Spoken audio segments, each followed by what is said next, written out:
Keishai Productions, en partenariat avec la boutique Mansaya, 49 rue Léon Fro, Paris 11e, vous présente Mix Up.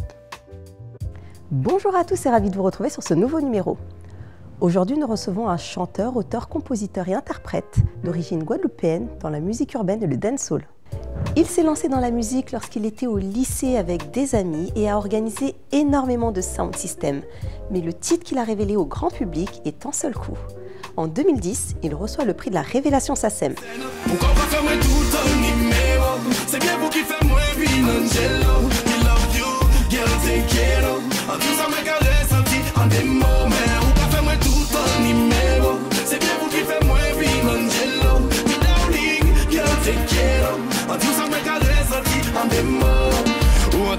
Il est actuellement en préparation de son nouvel album.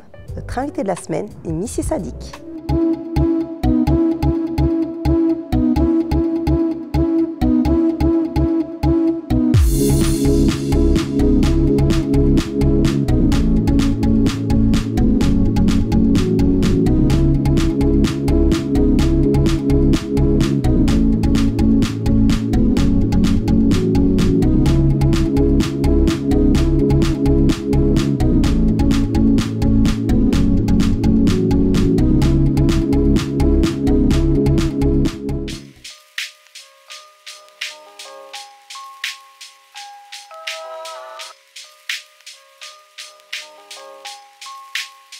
Alors bonjour Missy Sadiq, merci d'être avec nous aujourd'hui.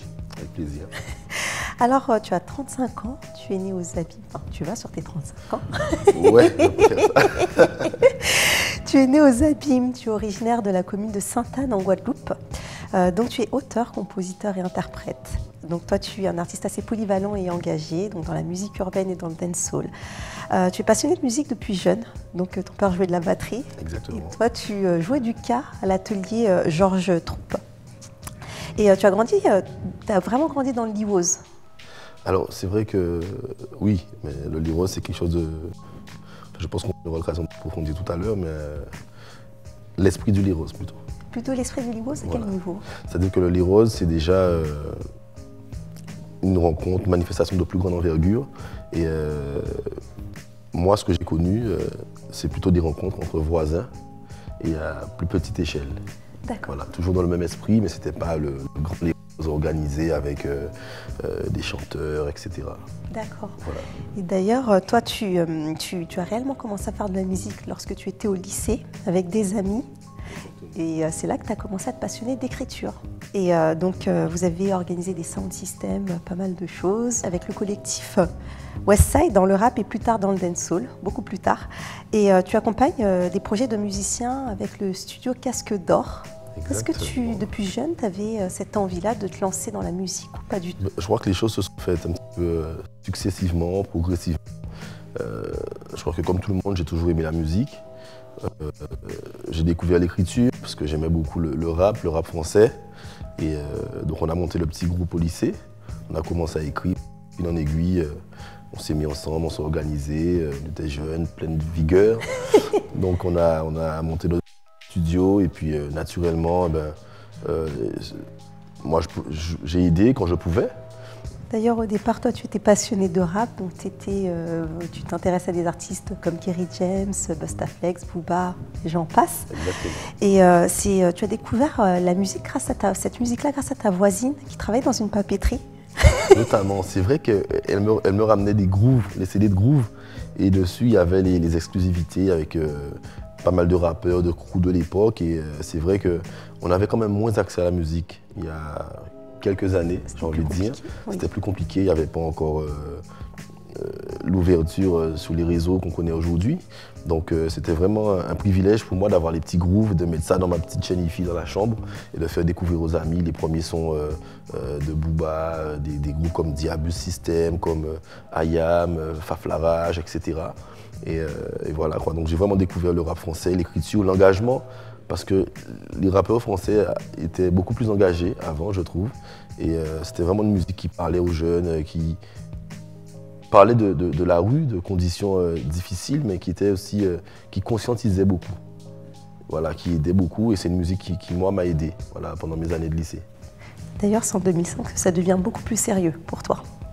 Oui, ça devient plus sérieux parce qu'à partir du moment où il y a plus de personnes qui connaissent la musique, qui connaissent le produit, on a quand même le sentiment déjà que la musique plaît à pas mal de personnes. Il y a des sites internet qui se mettent en place également et qui là permettent de diffuser, commencer la diffusion des morceaux.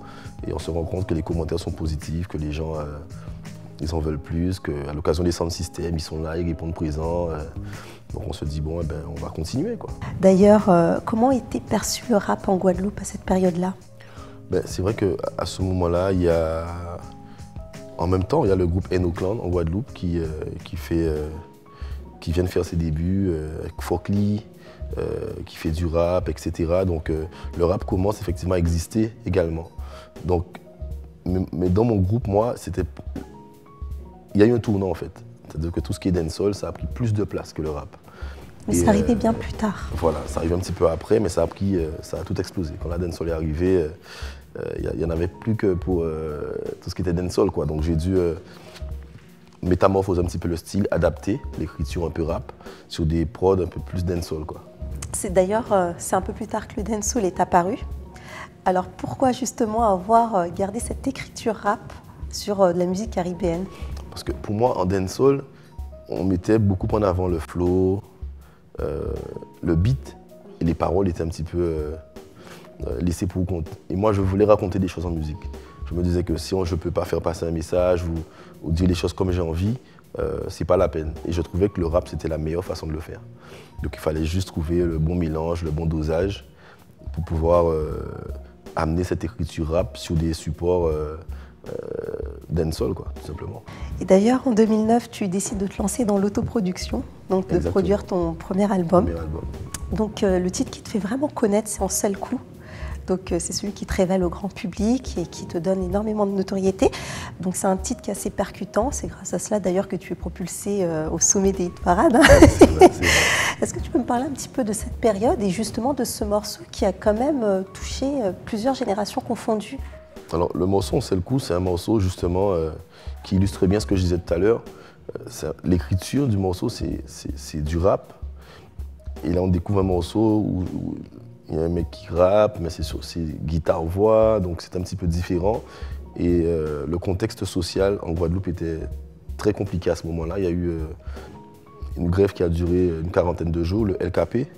Et les gens sont descendus dans la rue, ils en avaient marre des conditions difficiles, des conditions de vie chère, etc.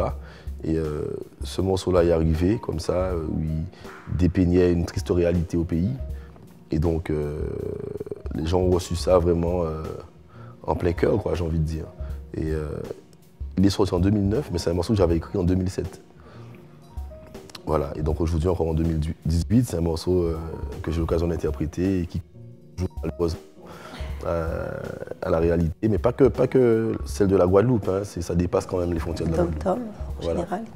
D'ailleurs, que penses-tu, toi, de cette situation-là? Ah ben, je crois que comme tout Domien, j'ai envie de dire, je suis un petit peu attristé des fois de voir l'injustice dans laquelle on peut vivre et continuer d'exister. Donc voilà, je pense qu'à un moment, il faudra se bouger parce que les gens se battent. C'est pas ce qu'on voit en premier, mais il y a des gens qui souffrent énormément. Et voilà, quoi. Mais je pense qu'on a un travail à faire sur nous-mêmes et qu'il faut arrêter tout le temps d'attendre que quelqu'un d'autre le fasse. Moi, je crois qu'il faut prendre ses responsabilités. Il faut déjà, on parle souvent d'amour, de vivre ensemble. Ça, c'est déjà une des voies, qu'on apprenne à mieux vivre ensemble, qu'on arrête de se tirer dans les pattes. Et ça, c'est pas uniquement guadeloupéen, c'est humain, mais il faut qu'on apprenne à mieux vivre ensemble.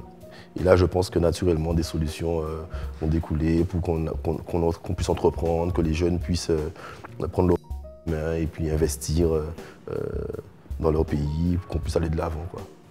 D'ailleurs, pourquoi avoir pris la décision justement de t'autoproduire? Parce que tu le faisais dans ton studio. Parce que c'était la seule solution qui s'offrait à moi déjà. Et je me devais de sortir le projet. C'est vrai qu'il y avait une demande qui était là. Et Chris m'a quand même proposé hein, de le produire, Oui, l'album. avant, Mais j'ai voulu comprendre les mécanismes, les rouages de la production d'un album, donc j'ai cassé la tirelire. Qu'est-ce que ça t'a pris? Que ça coûtait cher déjà? Ça a coûté relativement cher, j'ai envie de dire, parce que pour moi c'était très cher, même si je n'ai pas fabriqué voilà, des dizaines de milliers de CD, mais c'était cher et je me suis vraiment sacrifié. Mais j'ai fait ça avec passion, avec amour, comme d'habitude. Et voilà, ça a payé finalement. Et après, tu as accepté d'être produit par Chris, dans le label Step Out Production. Voilà. Donc, qu'est-ce que ça t'a apporté justement de travailler en label comparativement au fait d'être en autoproduction? En autoproduction, c'est vrai que bon, c'est bien beau, mais j'ai enregistré chez moi, en home studio. J'ai fait presser les CD par un copain, donc ce ne sont pas les mêmes moyens. Là, Chris a amené effectivement de la compétence technique. J'ai travaillé avec des compositeurs de renom. J'ai enregistré dans des studios de qualité. J'ai pu bénéficier d'une promotion digne de ce nom et puis voilà, d'avoir une exposition plus importante ici, en France hexagonale. Donc c'est tout ça. Il m'a permis de franchir un cap et de me libérer surtout du temps et de la disposition psychologique, morale aussi pour travailler sur mes morceaux, quoi. Tu es un artiste assez engagé car tu parles de certaines réalités, de ce qui se passe en Guadeloupe. Donc ça a l'air de te tenir à cœur. Pourquoi? Parce que moi, c'est la définition que je fais de la musique. C'est-à-dire que les gens nous donnent, mais il faut pouvoir leur redonner. D'ailleurs, je suis engagé à travers mes chansons, mais également à travers des actions d'ailleurs. À travers des actions, oui. Je suis président d'association, je suis parrain de l'association France Alzheimer Guadeloupe. Je donne du temps aussi lorsqu'il s'agit de parrainer des actions pour les jeunes et les moins jeunes. Pour moi, c'est normal, quoi. C'est un devoir parce que si je suis artiste aujourd'hui, c'est parce que des gens ont validé ma musique, ont acheté mes albums, viennent à mes concerts. Et lorsqu'on peut le redonner, il ne faut pas hésiter. Justement, tu es beaucoup engagé, tu es vraiment engagé dans les actions visant à aider la jeunesse en Guadeloupe. Alors, qu'est-ce que tu fais? Quelles sont les différentes actions que tu mènes? Qu'est-ce que je fais? Alors, c'est vrai que chaque action est différente. Lorsqu'on parraine, par exemple, entreprendre en lycée, je vais à la rencontre des jeunes lycéens, soutenir leurs projets de mini-entreprises. Évidemment, il y a un concert à la fin.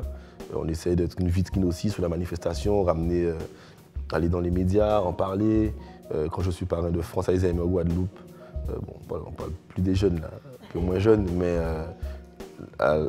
la date anniversaire de la maladie d'Alzheimer, c'est le 21 septembre notamment. Il y a des témoignages, donc je rencontre les familles de gens qui sont malades, les accompagnants, les aidants familiaux, on fait des témoignages, etc. Donc là aussi, il faut aller sur les médias, il faut en parler, ramener du monde pour qu'on puisse faire passer le message. À travers mon association, on essaie de faire de l'insertion pour les jeunes, organiser des journées d'information en invitant le Pôle emploi, la mission locale, les différents partenaires qui soient réunis en un même lieu et que ces jeunes-là viennent prendre les informations dont ils ont besoin. On a organisé la fête de la musique, pareil, le 21 juin avec M. Gropa, qui est directeur de la SACEM Guadeloupe, qui était présent l'an dernier. Et les jeunes artistes peuvent venir également rencontrer, savoir comment ça se passe, connaître les métiers aussi, les métiers de la musique, parce qu'il n'y a pas que... On voit le chanteur qui monte sur scène, mais lorsqu'il y a un concert, il y a un ingénieur du son, il y a un ingénieur lumière, il y a pas mal de métiers qui sont représentés, donc c'est l'occasion encore une fois de faire de l'insertion et de réconcilier la jeunesse avec le monde du travail, etc. Alors là, actuellement, tu es en préparation de ton nouvel album. 3e album. Le 3e. Ouais. Alors, tu peux peut-être nous en dire un petit peu plus, parce qu'on n'en sait pas énormément sur cet album à venir. Alors l'album, il est fini, j'ai fini les enregistrements. Donc là, on va passer en phase de mastering, il manque quelques mix. Alors c'est un album qui est dans la continuité des deux premiers, j'ai envie de dire. Le premier, c'était Plus loin qu'Isier, donc au-delà du regard, plus loin que ce que l'œil peut percevoir. Le deuxième, c'était À cœur ouvert, donc avec beaucoup de morceaux profonds. Mais j'ai envie de dire qu'il y a toujours de la profondeur, donc que ce soit sur le premier, le deuxième et le troisième, et toujours de la perception d'avenir aussi. Donc voilà, c'est un album, comme je disais, qui est dans la continuité des deux premiers, que j'ai pris plaisir à préparer, sur lequel j'ai travaillé avec beaucoup de passion, avec des compositeurs qui sont également sur le deuxième, mais des nouveaux aussi, pour amener des nouvelles sonorités. Je crois que le producteur il est très très content. Et voilà, l'album sortira le vendredi 13 avril. D'accord, on Je suis a pas la date superstitieux, en, non, pas du tout. exclusivité. Voilà, et il s'appellera En silence. En silence. Voilà. Tu veux nous faire un petit extrait de cet Il ne album? sera pas content, le producteur Ah sera bah pas on ne content. le fait pas. Il n'y a aucun souci. Mais écoute, je te remercie. Ben, merci beaucoup. Alors, Missier Sadique, ou plutôt devrais-je dire Michael Maragnès. Un petit rituel s'impose en seconde partie d'émission. Tu seras face au miroir et donc face à toi-même. Ton alter ego est celui qui te connaît le mieux, le plus. Il m'a chargé de te poser quelques questions. Tu as face à toi une des personnes à laquelle tu tiens le plus au monde. Tu as une idée? Oui. Et Matisse, plutôt Titis, ton fils.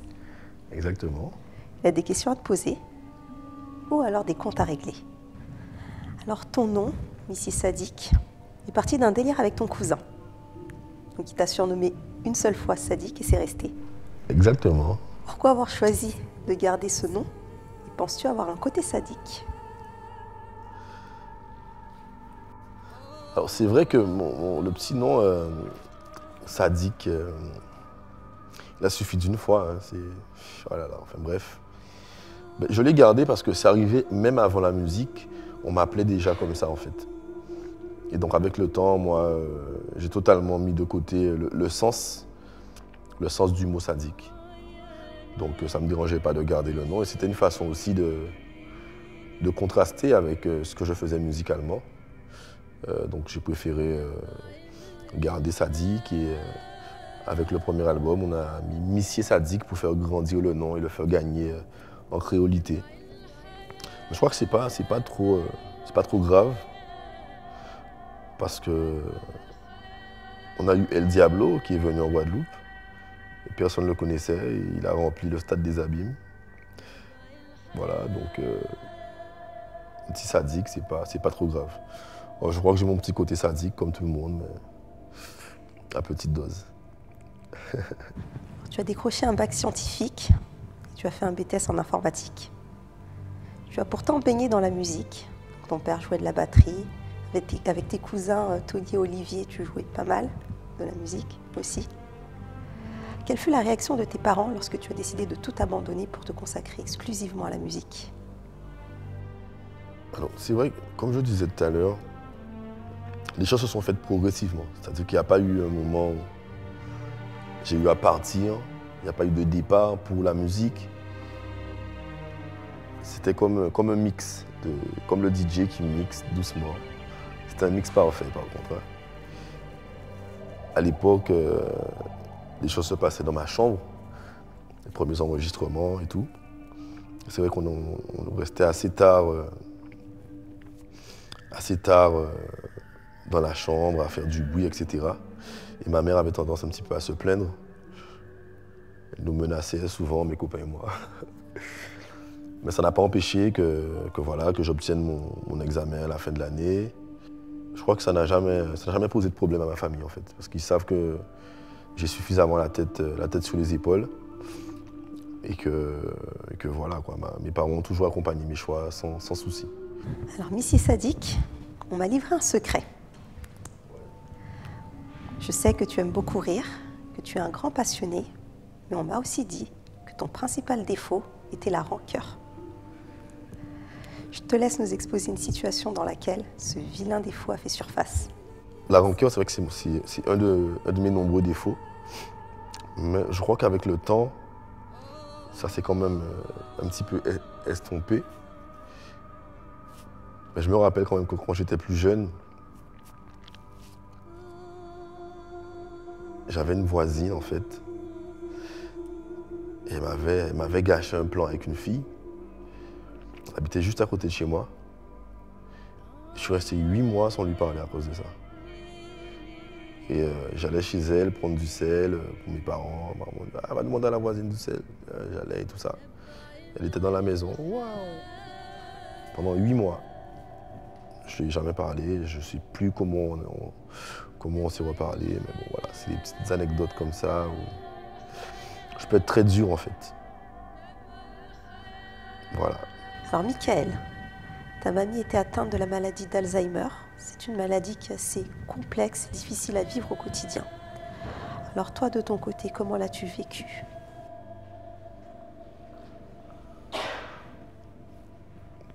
Alors, concernant la maladie de ma grand-mère, je crois que j'ai un petit peu tout dit dans la chanson.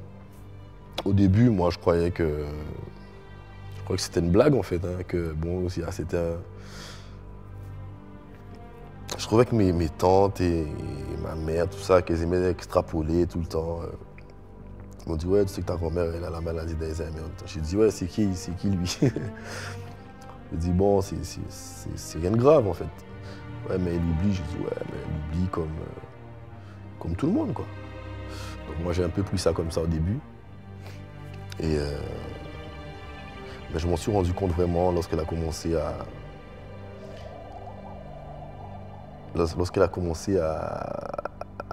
vraiment ne plus réussir à cuisiner, commencer à tenir des propos qui étaient un petit peu incohérents. Lorsqu'elle était chez mes parents, elle disait qu'elle voulait aller s'occuper de ses enfants, qui étaient chez elle. Mais moi, ça m'a toujours fait sourire en fait parce que moi, elle me reconnaissait tout le temps en fait. Et il y a une de mes tantes qui vivait mal le fait qu'elle la reconnaissait, rarement en fait. C'est vrai que la famille a duré à apprendre quelque part à vivre, à s'organiser, parce que lorsqu'on a un malade dans la famille, il faut soit placer le malade ou s'organiser, donc avec les gardes, il faut plus la laisser seule, donc il fallait trouver quelqu'un pour dormir avec elle, il fallait rester avec elle la journée. Donc ça, c'est ma mère. Ma mère a arrêté de travailler pendant plusieurs années. Elle restait avec ma grand-mère. Donc voilà. Pour toi, l'amour a une grande importance. Je n'oublie pas que tu es rancunier. Quelle est la chose que tu n'as jamais pardonnée en amour? Je crois que l'amour, c'est...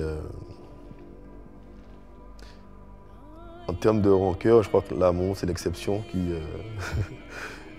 qui confirme la règle. Je crois qu'en amour, on peut tout pardonner. On peut tout pardonner en amour, hein, lorsqu'on aime vraiment. Voilà. Après, moi, j'ai pas eu à pardonner quoi que ce soit non plus, soyons clairs. Mais je pense qu'en amour, on devrait pouvoir tout pardonner. J'espère.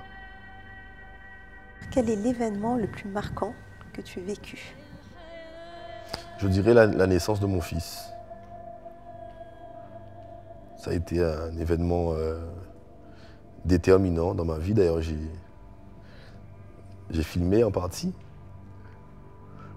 Et voilà, c'est quelque chose de vraiment, vraiment magique en fait. Vraiment magique de rencontrer une petite part de soi pour la première fois, les échanges de regards, tout ça. C'est quelque chose d'extraordinaire. Alors, Missier Sadiq, l'émission touche maintenant à sa fin. D'accord. Mais avant ça, sache que l'invité de l'émission précédente a décidé de te poser une question ou de t'imposer un gage. Très bien. L'émission sera d'y répondre ou de l'accomplir. Regarde, ça se passe par ici. Prochain invité, ta mission, c'est d'interpréter un morceau d'Ernesto Gigi. Bon courage. Donc, malheureusement, devant manque de technicité, hein, c'est ça. Non, j'ai pas.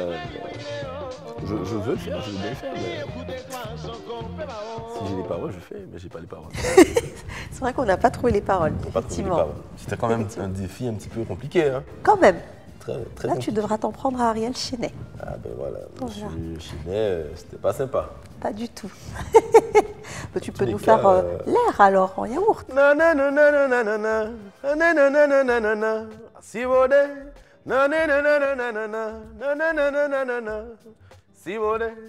Bravo. Voilà. Bravo. Écoute, je te fais pas la bise parce que je suis malade. Mais je te souhaite plein de belles choses et puis une belle continuation pour la suite. Merci beaucoup. Merci de m'avoir reçu. Je t'en prie. Pour en savoir plus sur notre invité, rendez-vous sur sa page Facebook, Miss et Sadiq. Si vous souhaitez revoir les replays de l'émission, rendez-vous sur notre chaîne YouTube, Mix Abake Chanasaf. À très vite.